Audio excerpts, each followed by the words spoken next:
അസ്സലാമു അലൈക്കും റഹ്മത്തുള്ളാഹി തആല വബറകാതുഹു. നമസ്കാരം എൻ്റെ പ്രിയപ്പെട്ട പ്രവാസി സുഹൃത്തുക്കളെ.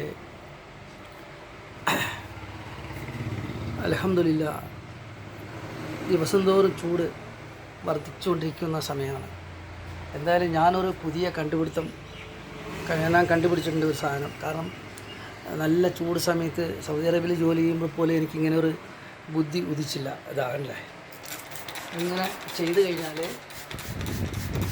നല്ല സമാധാനമാണ്. ഫാനിൻ്റെ അടുത്തോ അല്ലെങ്കിൽ സ്വല്പം വയർത്തിരിക്കുന്ന സമയത്തോ ഇങ്ങനെ ഒരു ബോട്ടിലെടുക്കുക, അതിൽ നിറച്ചും വെള്ളം നിറയ്ക്കുക. എന്നിട്ട് ഇതാ ഈ ജനലിൻ്റെ അടുത്തിരുന്നെങ്കിൽ ഞാനിങ്ങനെ അടിച്ചുകൊണ്ടേയിരിക്കുകയാണ്. അത്രയും സമാധാനം കിട്ടും കേട്ടോ, സുഖമാണ്. കാരണം മക്കയിലും ഹജ്ജിന് പോകുന്ന സമയത്ത് കാണാം സ്പ്രേ, ഇങ്ങനെ സ്പ്രേ ഫാനിൽ കൊടുത്തിട്ടുണ്ടെങ്കിൽ ഇങ്ങനെ സ്പ്രേ ചെയ്യാം, സുഖമായിരിക്കും കേട്ടോ. ഒന്ന് പരീക്ഷിച്ച് നോക്കണേ എൻ്റെ പ്രയാസങ്ങൾക്ക് വേണ്ടി, പ്രത്യേകിച്ച് ഉണ്ടോ, സുഖമല്ലേ? ഓക്കെ, അസ്സലാം.